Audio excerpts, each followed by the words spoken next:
Hello and welcome back to An Old Man Watches, where today I'm going to be talking about the 1976 thriller Embryo. Our main character in this film is Dr. Paul Holliston, a geneticist who lives alone in a rambling clinic isolated from everyone. And he's retreated into this isolation after the death of his wife in a car crash. His only regular human contact now is with his sister-in-law Martha, who has become his laboratory assistant. One night, while out in his car, Holliston accidentally runs over a pregnant Doberman dog.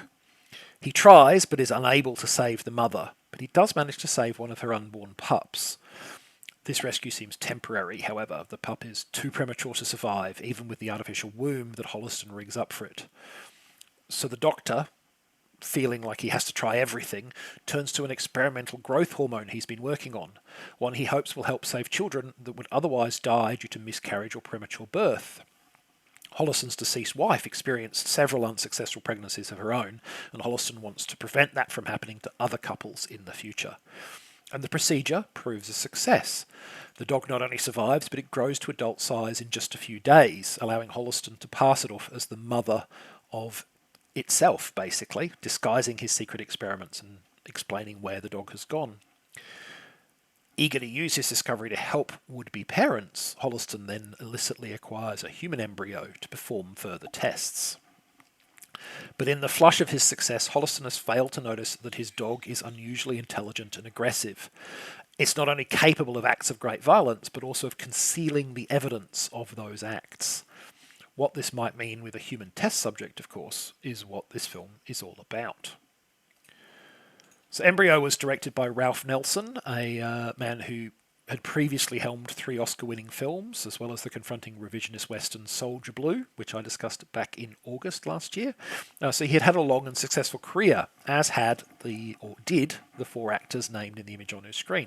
It's true Rock Hudson was in the twilight of his career, and Barbara Carrere was very much in the early stages of hers. This was only her 3rd film role, but she had already scored a Golden Globe nomination, and Diane Ladd, who was also in this, had an Oscar nomination by this point as well. So, big names involved, so it's curious that the film has somehow slipped into the public domain, which means you can freely and legally watch it online. The question, of course, is, should you? So let's unpack that a little. So the exact specifics of this film's script are new and unique to it, but the general plot here is a familiar one, dating back to at least the early 1900s. Science gone mad, and in particular the ambitious scientist whose hubris leads them to create a monster they come to hate and fear, has long been a motif of speculative fiction. You have Dr. Jekyll and his potion to eliminate evil impulses, which instead unleashes Mr. Hyde. You have Dr. Moreau, who seeks to create humans from animals and ultimately manufactures his own murderer. And of course, you have Dr. Frankenstein, who seeks to transcend death and instead brings about the ruin of all he holds dear. Holliston is perhaps more noble in his ambitions than most of these predecessors, but he is nonetheless in part stimulated by more base motives, in his case, grief and guilt. And in these is sown the recklessness that leads him to create what may be his own destruction. The echoes of the earlier stories are strong, particularly those of Mary Shelley's Frankenstein, an inspiration that Embryo not so subtly acknowledges by having Holliston name his creation Victoria. Now, this certainly doesn't mean that the plot is already laid out and will proceed in exactly the same way, of course, no more than it did in, say, the schlocktastic science fiction offering Species, which started from a very similar concept. Embryo does evolve its story in its own way, informed by the specifics of the scenario it has created, and honestly, with one exception, for the first 40-45 minutes of its runtime, it does so quite effectively. The exception in those 40 to 45 minutes is the scene where Holliston's original subject, the Doberman Pinscher pup, now fully grown, attacks and savagely mauls a much smaller dog. Now, this is a sequence that could have been profoundly disturbing, not least because many people find violence against animals far more uncomfortable than violence against humans. There is a reason that in John Wick, the writers had the bad guys kill John's dog. That's how you know they're truly reprehensible people who deserve to be slaughtered, and that you can watch them die and not care because they killed a dog, man! So on paper, this is a really powerful moment. The Doberman kills the smaller dog, then drags the corpse away and conceals it so Holliston won't discover what happened. That's going to shake the audience up, right? Well, no, it's not, because on paper isn't the same as on screen. In the movie, the execution of the scene really matters, and the film badly misfires. The attack has absolutely no impact, except possibly to startle out an unexpected laugh, because during the supposed mauling, which is brief and notably not terribly vigorous, the quote unquote smaller dog is blatantly not a real animal, but has been switched out for a not terribly convincing stuffed toy.